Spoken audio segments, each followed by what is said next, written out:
My name is Nathan Gabaeff, and I directed a movie called Boost. I wrote it and directed it. And Boost is about a car thief who kind of gets mixed in with the wrong crowd. He gets pulled into an underworld of gangsters and criminals, and basically that happens when he gets hired to steal a car and almost gets killed. And in the trunk he finds a human kidney in an icebox. How often does that happen? You know, you find human organs in a car.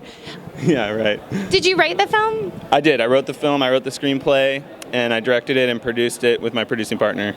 So where did the inspiration for this come from? I was trying to come up with a crime thriller type of movie I could shoot on a budget, and I was driving with my brother and I saw a medical supplies delivery car, and so the original idea had a guy who was almost dead in the trunk of the car when he finds it, but that wasn't too original, and my brother challenged me to maybe dig a little deeper, think of something a little more interesting. So then I came up with the idea for the kidney, and that set it all in motion. Yeah. And how did you get your cast involved? I mean, like, it stars Danny Trejo. I mean, that's a big name. How did you come about getting him? Danny came into the production a bit late. I know a lot of actors. My older brother is a filmmaker, and he's friends with lots of actors. So I had cast a few of people that I knew personally, who I knew I really wanted to get.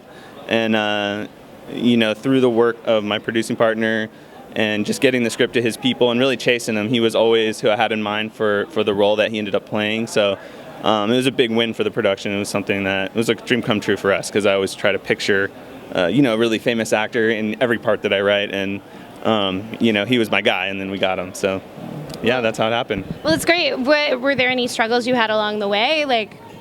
All our struggles centered around us trying to produce a film with very high production value on a budget. So I had sat down to write the script, knowing in mind how much money we had, and working with my father, who executive produced the film, to really craft a screenplay that we could shoot on a budget that would feel big. And so what you'll see in Boost is there's a fragmented timeline, and that really gives you a sense that you're moving around to lots of different places, but that allowed us to keep the locations low and keep the number of actors down, and that was our main struggle in trying to produce something that was entertaining and felt commercial, but also done on a budget. Right. Well, I know that that's got to be a struggle for a lot of filmmakers out there. Do you have any other tips that maybe you could give them? I would say it all starts with the screenplay.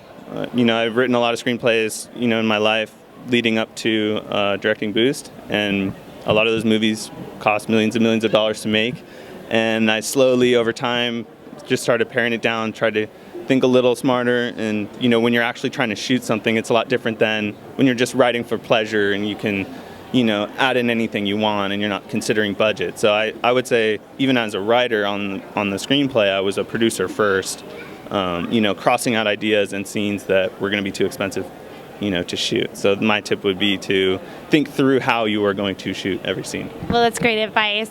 What do you want your audience to take away from this film? Mainly, I just want them to have a good time. Boost